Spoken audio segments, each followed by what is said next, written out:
బులెటిన్లో మరో breaking news చూస్తున్నాం. రాష్ట్రంలో రాజకీయం వేడెక్కుతోంది. ఇప్పటికే రాష్ట్రంలో వైసీపీ ఎమ్మెల్యేలతో సీఎం జగన్మోహన్ రెడ్డి వరుసగా సమావేశం అవుతున్నారు. ఇప్పటికే పలువురు ఎమ్మెల్యేలతో ఆయన భేటీ కూడా అయ్యారు. సీఎం క్యాంప్ ఆఫీస్ నుంచి ఎమ్మెల్యేలకు ఫోన్లు రావడంతో వారు టెన్షన్కు గురవుతున్నారు.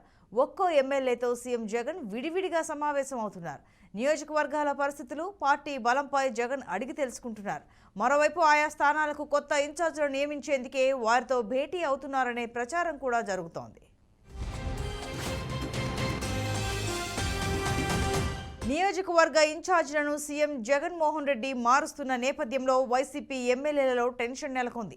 ఉత్తరాంధ్ర, రాయలసీమ, గోదావరి జిల్లాలపై అధిష్టానం ఎక్కువగా ఫోకస్ పెట్టింది. ఈ నేపథ్యంలో ఆయా జిల్లాల సిట్టింగ్ ఎమ్మెల్యేలో ఎవరికి సీటు దక్కుతుందనే దానిపై ఉత్కంఠ నెలకొంది.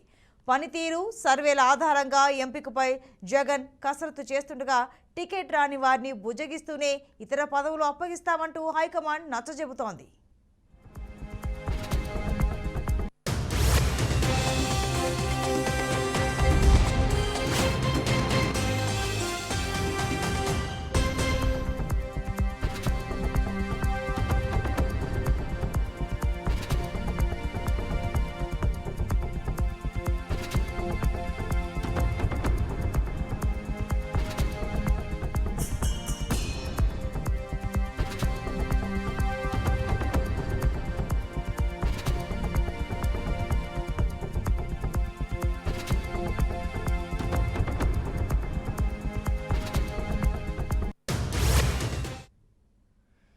ఇక ఏపీ సీఎం జగన్మోహన్ రెడ్డి వరుసగా నేతలతో భేటీ అవుతూ ఉన్నారు. ఈ నేపథ్యంలో ఆయా నేతల్లో టెన్షన్ వాతావరణం అయితే నెలకొంది. ఇక మరింత సమాచారం మా ప్రతినిధి గోపీనాథ్ అందిస్తారు. గోపీనాథ్, చెప్పండి.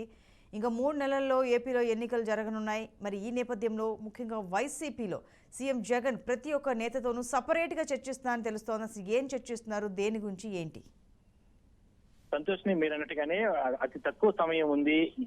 ఆల్రెడీ తెలంగాణ ఎలక్షన్ అయిపోయాయి, కొత్త ప్రభుత్వం అక్కడ ఏర్పాటైంది. అయితే ఏపీ ఎన్నికలకు సంబంధించి అతి తక్కువ సమయం నేపథ్యంలో ముఖ్యంగా అధికారమే అంటే రెండోసారి అధికారం ఎట్లాగైనా సరే చేజించుకునేందుకు వైసీపీ ప్రయత్నాలు ముమ్మరం చేసింది. అందువల్లనే ముఖ్యమంత్రి జగన్మోహన్ రెడ్డి కొన్ని కీలకమైనటువంటి నిర్ణయాలు తీసుకుంటూ కూడా ముందుకెళ్తున్నారు. మరోవైపు మనం చూసాం, తాజాగా కూడా ఈ మధ్య కాలంలో ఆయన చేస్తున్నటువంటి ప్రతి మీటింగు, ప్రతి స్పీచ్ లో కూడా ఖచ్చితంగా సంక్షేమ పథకాలు, సంక్షేమ ఫలాలు ప్రజలకు అందిస్తున్నటువంటి అవే మనల్ని గెలిపిస్తాయంటూ కూడా ముఖ్యమైనటువంటి నాయకులకు కావచ్చు, లేదంటే సిట్టింగ్ ఎమ్మెల్యేలకు కూడా వీళ్ళందరికీ కూడా చెప్తూ వస్తున్న పరిస్థితి మనం చూస్తున్నాం. అయితే తాజాగా కూడా గత 2 రోజుల నుంచి కావచ్చు, ఇవాళ కావచ్చు, వరుస భేటీలు నిర్వహిస్తున్నారు. సిట్టింగ్ ఎమ్మెల్యేలు, లేదంటే మాజీలు కావచ్చు, లేదంటే ప్రస్తుతం ఉన్నటువంటి మంత్రులు, వీళ్ళందరితో కూడా ఎప్పటికప్పుడు సమీక్ష చేసుకుంటూ అంటే ఆల్రెడీ గత 1.5 నెలల నుంచి కూడా గడప గడపకి ప్రోగ్రామ్ ఆల్రెడీ వైసీపీ నిర్వహిస్తుంది.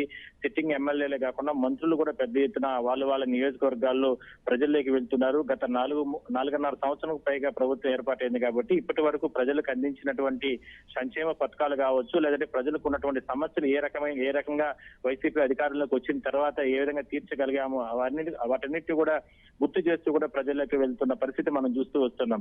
అయితే తాజాగా అంటే కొంతమంది ఎమ్మెల్యేలతో ఎప్పటికప్పుడు అంటే రోజువారీగా సిట్టింగ్ ఎమ్మెల్యేలతో, గెలిచినటువంటి ఎమ్మెల్యేలతో ఆయన తరచూ సమీక్షలు చేస్తుండడమే ఇప్పుడు ప్రధానంగా ఒక హాట్ గా మనం చెప్పుకోవచ్చు. ఎందుకంటే అతి తక్కువ సమయం ఉంది. ఎందుకంటే ఆల్రెడీ ఆయన చెప్పారు ముందుగానే ఎలక్షన్స్ వచ్చే అవకాశం ఉంది, నోటిఫికేషన్ వచ్చే అవకాశం ఉందని చెప్పిన నేపథ్యంలో ఆ రకంగా ముందుకెళ్తున్నారు. ఇక ప్రధానంగా రాయలసీమ జిల్లాలో ఇప్పటి వరకు మనకున్నటువంటి సమాచారం ప్రకారం ప్రధానంగా ఏదైతే అంటే జగన్ తో ఇప్పటి వరకు భేటీ అయిన యశస్వి చరణ్ కావచ్చు, శంకర్ నారాయణ, కాపు రామచంద్రారెడ్డి, రాఘవరెడ్డి వీళ్ళందరితో కూడా ఆయన ప్రస్తుతానికి భేటీ అవ్వడం జరిగింది.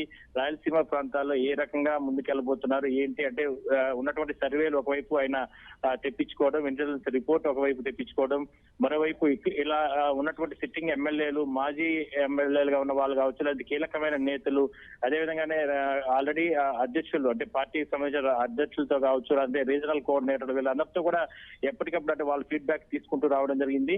అయితే ఎవరికి ఇవ్వాలి ఏంటనే దాని మీద అతి తక్కువ రోజుల్లోనే పూర్తి స్థాయిలో అంచెలంచెలుగా ఎవరికి ఇవ్వాలి, ఎవరికి సిట్టింగ్లకి ఇప్పుడు ప్రస్తుతానికి ఉన్నటువంటి ఎమ్మెల్యేలకు ఇవ్వాలా, లేదంటే మార్పులు ఎక్కడెక్కడ మార్పులు చేయాలి, ఒకవేళ మార్పులు చేయాల్సి వస్తే ఎందుకు మిమ్మల్ని మారుస్తున్నాము, దాని ప్రకారం వాళ్ళకు ఫీడ్బ్యాక్ పూర్తిగా వాళ్ళ ముందు ఉంచి అందువల్లనే మీ మార్పు చేస్తుంది. ఎందుకంటే ఖచ్చితంగా అధికారంలోకి వస్తే అంటే ఆయన గతంలో కూడా చాలా సార్లు మాట్లాడడం జరిగింది, ముఖ్యమంత్రి కూడా.